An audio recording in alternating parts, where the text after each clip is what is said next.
Pennod 6. Gwagedd o wagedd. Gwagedd yw'r cwbl. Solomon. Far pen tymor a daeth, a cyfeiriad Hugh Hughes ei gymryd tua llaen. Am y tro cyntaf erioed ar adeg ffair fawr wedi ymwisgo yn daclus ond syml. Roedd yr hewlydd yn frithion gan mynychwyr feriau a myned fel yntau i lan. Ond roedd yn amheus o oeddynt hwy oll a myned gydag unrhyw neges penodol fel efe. Bu ef yno o'r blaen dros ei hen feistr, mewn dwy ffair led fechan, ond nid oedd yn gweld na mawr neb yn y rhai hynny heblaw bobl a'i bryd ar fasnach o ryw fath, ond y tro hwn sylwai ar niferoedd yn gyrchu yno nas gallai fod gandynt un neges yn y byd. A cofiodd am gyrraeddan Mr. Lloyd, yn un o'i bregethau ar ffair a gwagedd a'r temtasiynau a ymgychynant ieuenctid di amcan yn y cyfryw fferiau. Roedd y ffair yn digon i sefydlu un anghyfnefyn ar cyfryw olygfa ac yn digon i ofedio cael am bob un y chando bach ac rwynwedd a moesoldeb. Mewn un hewl, roedd nifer o ferch yn cael ei rhedeg mwyn tynnu sylw'r edrychwyr, a sylwodd Hugh fod amryw o'r gyrwyr yn arfer llawer o greulondeb at yr anifeiliaid mwyn cael gandynt wneud pranciau a dangos hoender a rhedeg yn gyflym. Cofiodd glywed am rhyw fendefig yn areithio yn y Senedd ychydig amser cyn hynny i geisio cael cyfraith lemach i gosbi greulondeb at anifeiliaid. A thybiodd Hugh os oedd greulondeb at anifeiliaid bod ac y dylid i gosbi fydd rhedeg merch a chysig a melinod ar hyd hewl ffaith. Am lawer o oriau gan ei chwipio a'r hysbartyn nhw yn giaidd yn haeddu gosb, ac eto sylwodd ar rhai o ymweithwyr barcusaf y blwad ac amryw ohonynt yn proffeswyr crefydd ac yn cael ei hystyried yn bobl diwiol, yn syllu ar y olygfa gyda diddordeb. Rai ohonynt yn syllu yn graf gyda llygaid feirniadol bryndwyr ac eraill gyda golygan bodys neu drymiadau pederus gweithwyr hebneb yn dangos brysyndod nac yn cynnig cerydd i'r creulondeb na'r angwyddethra, na tyngu, na rhegi, na teieri a'r gwrthdeieri oedd yn hynodi ffar a merch. Yr ddim yn temlo yn awr, yn bod yn sangu ar tiwr cynnil, ond a gawn ni ofyn i'r bernaid a'r darllenydd ystyried ein darlleniad am perffaith o ffar pen temor fel y gwelsom ni hi fwy nac unwaith fel cais at gofnodi bethau yn ddiderbyn wyneb. Dichon y brifon demladau rai, ond nid oes môr help ar y ffair ac ar y bobl yn bar bai, ac nid ardam ni am diwedd y gwir. Os profi'r ein bod yn gofnodi ac yn darlunio yn anghywer, ni ymfodlon nhw'n i derbyn cerydd, ac os camfedir ein bod yn tynnu darlun cywir, ymfodloned yr eogion i'w tynged. Aeth Hugh Hughes o hewl ffair y merch ifan arall yn y dref, a gwelodd 3 neu 4 o fechgyn o'r un ardal ac yntau yn sefyll ar ben hewl a gofynodd iddynt. A welodd un ohonoch chwi, mo Mr. Owens, plas uchaf? Naddo, atebodd un, fydd sydd arnad ti eisiau gyda fo. Wel, a fo dywedodd wrthyf am ei gyfarfod yn y ffair. Wyt ti'n yn meddwl treo cyflogi efo fo? Os gallaf? Ha, was i. Cymryd di o fal rhan na welif Sean Parry wen mohonot ti? Ro bod hefo Mr. Owen. Pam? Toes o wnelofi ddim byd a Sean Parry? Wel, mae Sean am dreo cyflogi efo fo heddiw, ond os cydi geif y lle a Sean wedi meddwl amdano fo, gwaed o gwmandi. Yn wir, ebe un arall, achos dwi'n cofio, weled o misio cyflogi i lego dda 2 flynedd i rwan, ac aeth i ddial i lid ar y llanc oedd wedi cael y lle. Aeth yn gwffio, darchenslid rhyngu nhw a bu agos i Sean a lladd y llanc hwnnw. Wel, diroddaf fi ddim achos iddo fo gwffio efo fi. O ran hynny, mae'n rhaid cael 2 i ffreio a chwffio. was purion. Ond hwda, doedd di am hanner peint. Mae'n daw gwrw da ofnadwy yn y White Lion, a lot o hogia merchaid. Tyrd. Na dwb Jack, yw drwyfyn arfer dim diod feddwl. Oes gen ti ddim pres? Twt long wirion. Twyd ti'n amser yn gwario ddim, ac mae'n rhaid nad dwyd ddim ar lawr a bres. Ond os nad oes ti a dim cregyn heddiw, efo'ch di, mi ag ei hanner peint gen i. Diolch i ti'r un fath, Jack, ond nidwydd fi byth yn mynd i dafarn. Gwell i chwythau hefyd, beidio mynd, lads. Daw ddim dawn ni o yfed cwrw. Ha ha ha, crechwennau, Jack. Glwch chi'r hen didodl, boys. Fi os dyn areithio dirwest roed hiw. Well i ti'n neud ar ben y groes a rhoi araith rwan i bobl y ffair. Ha ha ha. Mi glywais i lawer gwaith mae rhyw hen wlanen digalon oedd ati, a dyma chdi dangos hynny rwan. Ond mae fyna fi sbri iawn heddiw, sut bynnag y bydd hi'n fori. Dewch lads, unwaith yn y flwyddyn ydy hi am beth fel hyn. Ymaith a wynt. Un gyda'r het ar bochr i ben, a llall gyda chansen dimau yn ei law, a trydydd gyda chetyn yn ei safn a pryderydd yn dwi'n cloben o gleffon onem braf, gan ei chwifio fel gwyddel yn barod am derfysg. Mae yma i gendaid o rai gyffelib iddynt yn y ffair, a bydd gan aml un ohonynt goesau briw a llygaid dion cyn y nos, ac ychwanig fydd gyda ddennau llwyfus, llygaid piwtar, gennau sychedig ac chyrau wedi llacio gan y ffaith y drwydd feddwl erbyn bore drannoedd. Cerddodd hiw oedd ei amgylch, nes dyfod at fan lle'r oedd y chwaraefedd, y shows.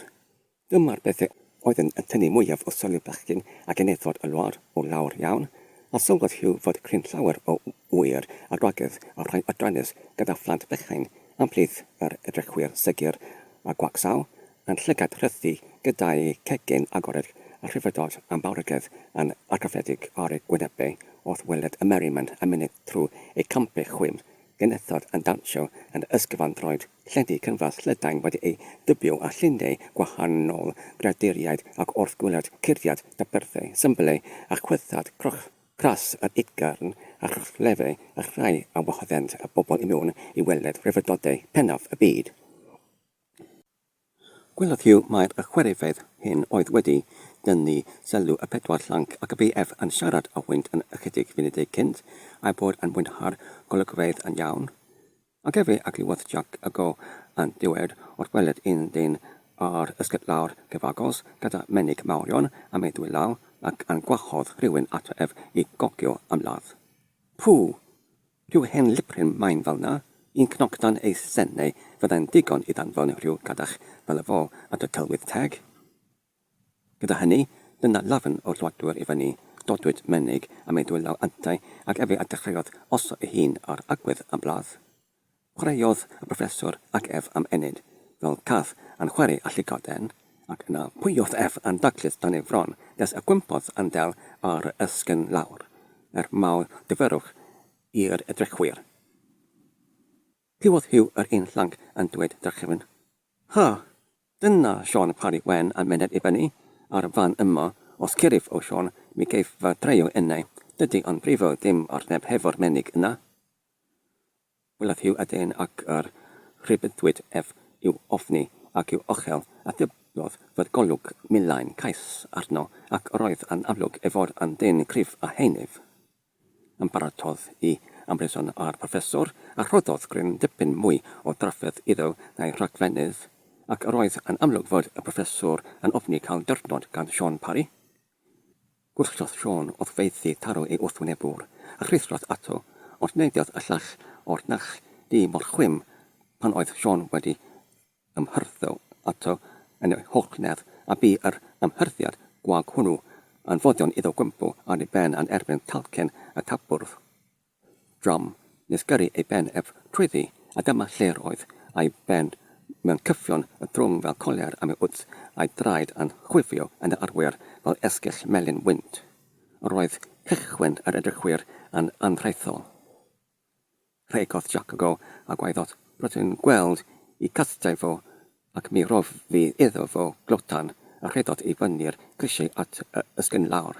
Dodwyd y menig am ei dwylaw yntau. Tynnodd ei hugain ac cymylodd ei ffenen am ei ganol fel dyn a'i bryd ar wyneithiau'r gwrhydru. Edrychwch yn dynol air ar gynulleidfa oddi tanno gan gerdl ei weddys oedd dywedyd yn digon uchel i bawb i glywed. Piti garw na chawn i ei roi hi iddo fo heb y menig yma. Yna trodd at ei wrthwynebwr gyda golwg hanner dig gyhanner gwaldus.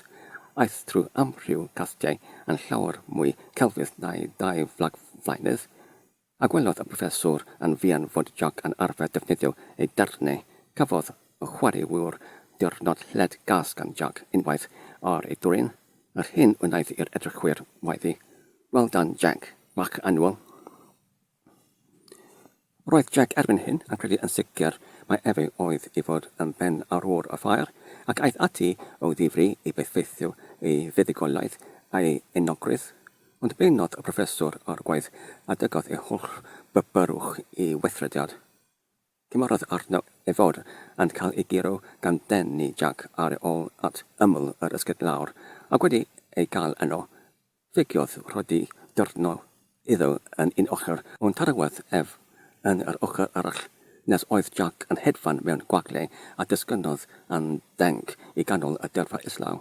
Roedd ei gywilydd yn ysgrifenadwy ac efe ymlusgodd ymaith i chwilio am dirgelwch fel ci wedi torri ei gynffon.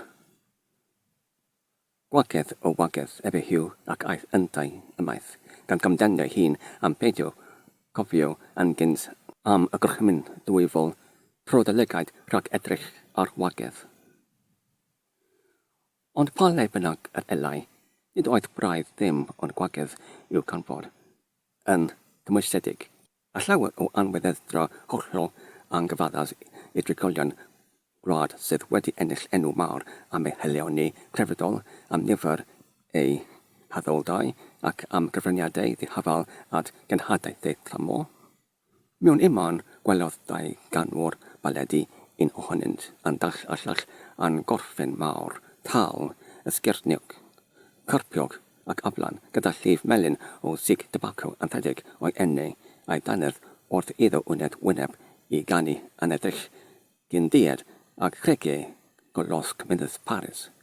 Roedd llu o'r 2 aslen yn gwrando ar y baladwyr gyda chwyl ac afiaeth mawr ac yn eithod glandeg, bochgoch a thirfion yn chwerthu'n galonus wrth glywed cerddi gwag masweddol gyda chrydd ffraethneb yn cael ei canu. Ffyliaid yn ei cyfansoddi y baladi, ffyliaid yn ei canu a ffyliaid yn ei gwrando, chwedl y pigog galed bryn. Roedd y llif o bobl yn gyneddu pob awr, nes cympen na mor o amser, roedd yr hewlydd yn orlaunion, a bechyn ac yn ethod o bob oedran yn ymwthio yn ôl ac ymlaen, i ddim ond rhythu a ffwyo ei gilydd, pan chwerthin, prochlefau'n maglu ei gilydd, gwneud gwawr o rhywun mwy diniweid nac eraill, llicho rhywun eira fale, sarhau beniwod ac mae yn rhaid i ni ychwanegu bod yn onest a chywir bod niferu o'r beniwod yn cymryd pethau a rhoi adilys sant ei hystyried yn sarhad ar ei letnaetrydd a'i gwyleithdra naturiol fel digrifwch hoff. Safodd yw agongol heol, y thynwyd ei sylw a 2 amaethwr oeddent yn amddidan a'i gilydd yn agos iddo, ond gyda'i gefnau tuag ato ef fel nad allan ei weled. Buasau yn cilio ymaith rhag clywed ei hamddidan gan yr ystyrysau rhyw gel rando felly yn anynol. Ond ei bai iddo glywed ei enw ei hun yn cael ei ddefnyddio fel hyn. Trewch yr Hugh Hughes hwnnw, hyn was Mr Lloyd. Dwi'n ei ddim llawer amdano fo. Ifanc iawn ydi o, yn ei te. Go ifanc, ond mae'n o'n llanc cryf iawn. Digon o waith ynddo fo, gychryf fel ceffyl, a digon o wilys i weithio. Dyma'n pwyso ar ei cydwybod o, wythyf ddydd a nos. Achos maen nhw'n gwneud cydwybod o weithio a chrefydd o wasanaeth sy'n dda. Nid am fod gen i ddim yn erbyn i grefydd egwyddorol o. Na, mi clywais i o'n dweud i olygiadau crefyddol yn lle diweddar yma, ac roedd yn amlwg i mi fod o'n fwyach yn y ffydd ac yn fwy difrechilyd yn ei ddeched na'n handart ni, ond mi echlwch gael faint fwy fydd a fenwch o waith ohono fo, ond ych chi adal iddo wybod eich bod yn dysgwyr llawer gynddo fel llang o garictor cyfredol? Wel, mi treo fi ond roswch chi, mi ddwedodd rhywun di'n gofio I fod wedi siarad hefo Mr Owen, plas uchaf. Thal hi ddim byd I mi treo fo heb cael genad Mr Owen. Purion, ond bethwn eich chwi, mae Llanci yn gofyn glyfogia darchenlid lenni, a chwythau fel ydwydwch yn penderfynu darwch chwi ddim dros 4 pint. Darwch wir, os bedroch fi beidio rhywsyd. Mae 4 pint y tymor yn hen digon, beth sy'n arnyn nhw eisiau hefo chwaneg, ond cael arian I yfed cwrw. Gallan gael digon o dillad am 4 pint a dyma'r cwbl dylan nhw dymuno gyda'n bod nhw cael digon o fwyd y cryf. Ar y fan yma, mi lycwn I pe bech chwi yn medru perswardio'r cydafon I credu hynny. Maen nhw'n mynd yn latiach bob tymor rwan, a rhai ohonyn nhw credyn bod nhw'n gystal dynion a'u mestrydoedd, ond yr hen gwarfodydd newydd yma sy'n ysbwytho'r Llanciau. Gwarfodydd llenyddol, neu rhywbeth debyg I hynny, maen nhw'n ein galw. Dwi ddim llawer am y fath gwarfodydd achos fe mi ddim yn yr un ohonyn nhw roed, ond mi roes I gyrraedd llym i'r bechgyn am eu cynnal nhw yn y seiad diwetha. Ac os dacan ni'r gyfarfod yma I lawr, fydd ddim posibl amhel ar bobl ifanc achos maen nhw'n mynd I feddwl mwy ohonynt hunain ac I demandio mwy o amser sygr I ddarllen a chanu a ffrydyddu a lolian. Dyna hyn union, fel roedd yn demlo fy hunain, rydyn bron wedi gorffygu nhw acw trwy gynghori'r bobl ifanc bod deallgredig yn y fath gwarfodydd a gwrthodd y capel i'w cynnal, ac mi synnus I erioed yn fy mwyd ddim mwy dadfog mister. Un o'r bregethwr ni wedi dwad acw I reithio a bardu i'w cyfarfod nhw. Des I ddim ar ei gyfyl, ond mi gyffais gan y brodyr I cytuno I beidio gadael i'r go hwnnw dwad acw I bregethu bydd, ond hynny ac roedd yn eid ffond ofnasian ohono fo bob amser o blaen. Does dim math yn y byd o reswm I bregethwr gymysgu efo bob math o bobl ifanc felly a siarad a bethau ysgyfan yn y capel a gwneud ei wesion a brynion fod yn ffond o darllen rhyw bethau nad oedd yr hen grefydwyr byth yn edrych arnyn nhw. A darllen a ffrydyddu a ysgyfynu a chanu a trin pawb a phopeth oedd hi acw o hyn cyn I mi fel blaenoriaid osod gwyneb yn eu herbyn nhw a toes dim dadl nad y cyfarfodydd llenyddol yma ydy'r achos fel Llanciau eisio gyfloga uwch eleni I brynu'r llyfrau a phapuru newydd a soddach o'r fath. Ond rhan Thomas Bach, wyddwch chi'n dim sut medra I cael llanc cryf gweithgar am gyflog go isel? Gwn, ond rhaid I chi fod yn rhaid falus I beidio gadael nebydd I wybod y plan. Mi gamra I ofal am hynny? Wel, dyma'r gynnais I heddiw. Mi daeth Robin Llanelian yn tai a gofynnodd faint o gyflog rown ni. Faint sydd ar dati eisiau, Robin? Meddwl 5.60, meddwl fod digon gwyneb galed. Chwerthais unnau am ei berno. Wel, meddwl fo, faint roch chi? Dim ferling mwy na 2.60. Gwelltodd Robin a ffordd a fo achos maen nhw'n gwybod o gorau nad oes dim gweithiwr na fo yn y lwad ac y gaif o gyflog da ple bynnag yr eif o. Ond sewydd, mae'n un pechod mawr yn barod I ymgylchu Robin Drian. Mi warif bob ferling fydd yn ei boced am gwrw ac bu weithydd fel eliffant ond ganddo 100 peint iddo fo. Wel, roedden ni'n gwybod nad oedd ganddo fo dim ond dipyn bach o bres yn dwad i'r ffair am y dydd o bob amser wedi gario'r gwbl am pell cyn pen y tymor. Rosais nes meddwl I fod wedi gwario y dipyn pres breini ac wedi yfed digon o gwrw I wneud iddo fo eisiau rhagor a swagro hefo'r hogia merched. Gwelais ond sefyll wrth drws y blwbel ac roedd yn sicr ar ei olwg o nad oedd ganddo fo dim arian. Eitham ato a dywedais, wel Robin wyt wedi gryffogi?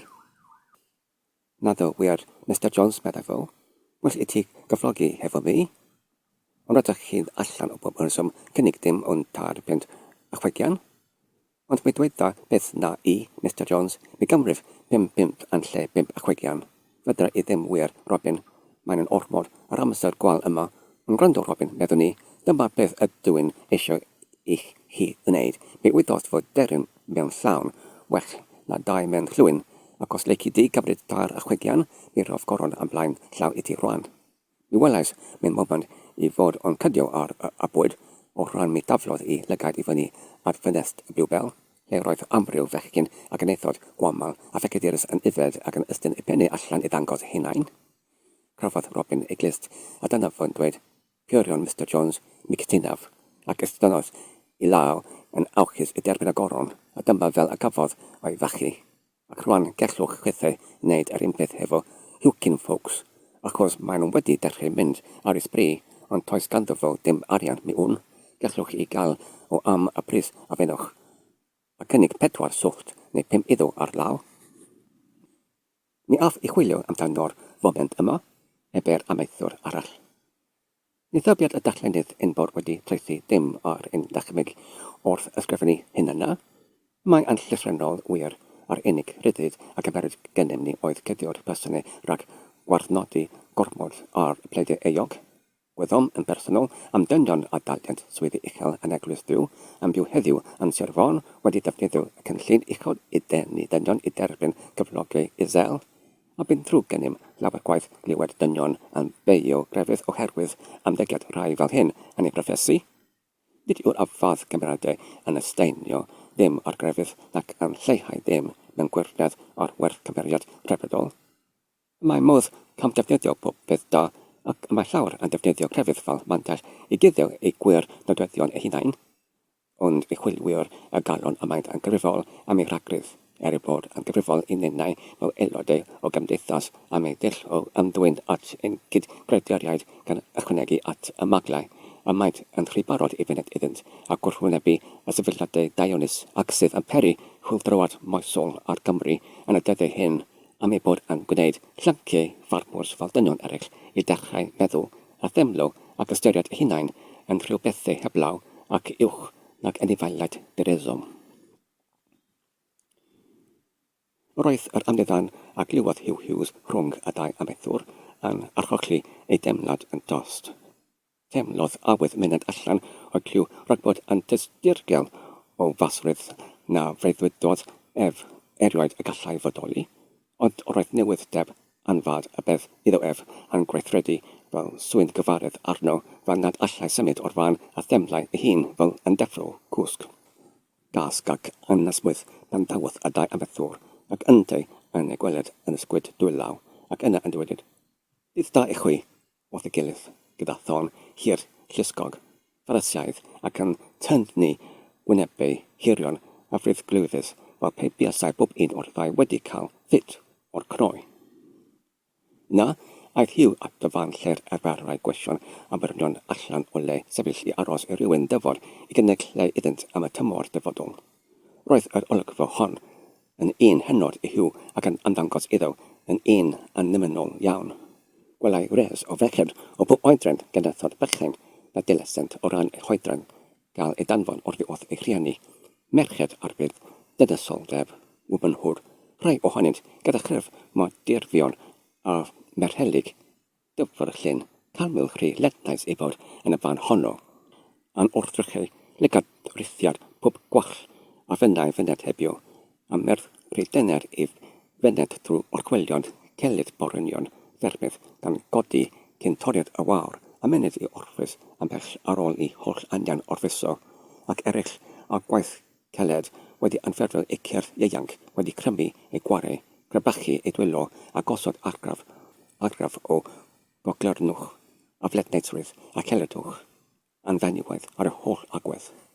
Gwelai hefyd ferched canol oed a holl deithi nodwedd, benywio wedi ei dileu oddi ar ei golwg allan o, gan gyfnod maith o weithio hollol anaddaz ac angyson ac arferion gwlad Cristinogol a gwareddiedig yn gyda dilyn arferion ac sydd yn warthritho cymerad moesol. Mon mam Cymru, hefyd hen ferched ac roedd ei hoedran a califryd wedi ei gymwyso i gymeryd arnyn gyflawni hanner ar hyn a dysgwylid gan forynion, ond heb ddim mewn golwg. Pe methynt cael gan neb ei cyflogi yn pwyso ar y plwydd. Cerddau denon a gwragedd o amgylch a llaws amryw dill. Yma gyda golwg berniadol penwyr caethion a'i holi yn y fath fodd fel ag i dangos ei syniad nad oedd iddyn hwy yn ôl trefn rhagluniaeth na chrân na cyfran na breintiau merched eraill na dim i'w disgwyl ond llafiau'r corff o fedydd i fedd. Os oes eisiau diwygiad gyda golwg ar gaethion yr America efo Hugh Hughes, rhyngddo ac ef ei hun, a mae eisiau diwygiad gyda golwg ar ferched gwledig Cymru. O'r diwedd, gwelodd Hugh o'r hwn a chwenechau yn dyfod ato sef Mr Owen Plas Uchaf. Cafodd ar ddeall nad oedd Mr Owen wedi cael bodlonrydd yn cymeriad Sean Parry'r wain. Roedd yn daid rymau yn oedd fy adewyd i'w gyffordd yn y fer. Meddai a bethiwr parchus gan siarad â Hugh, nid fel a bod islaw iddo ei hun yn graddfa bodolaeth. A phan welais ef roedd wedi meddwi, deallais ef fod wedi gwneud ffwl ohono ei hun gyda un o'r shows yna, ac fod hynny wedi cyffritho gymaint arno fel ag i wneud iddo gesio boddi ei waredwydd mewn diod. Ac rwan, Hugh, os medrwn ni gytuno am gyflog, mi add cyflogaf. Faint wyt ti'n ofyn? Faint ydy'r cyflog cyffredin i rai o fy oed i, sir? Gofynodd Hugh. Wel, a bod yn onest, nid wyf fi'n meddwl gytuno â thi yn ôl dy oedran, o ran ychydig a dweud y gwir, o fechgyn oedd oedi a allent wneud y tro i mi. Gyfais ar da i ti gan dy hen feistr, Mr Lloyd, ac gyrwydd a fodlawn i ti gael cyflog dyn cyffredin. Faint yw hynny, sir? 5 punt. Gytunasant gan selio'r gyfamod yn y drefn arferol. Rwan, Hugh, ebi Mr Owen, tra beidio cyfarfod a Sean Parry-Wen yn y ffa'r yma, a mae wedi meddwi digon i fod yn ambwyllog a dyn cas ydyw ar y gorau yn ôl fel y clywais ychydig funudau nôl. Diolch i chwi, sir. Mi af adref yn ddian. Prynawn da, sir. Prynawn da, machgyn i.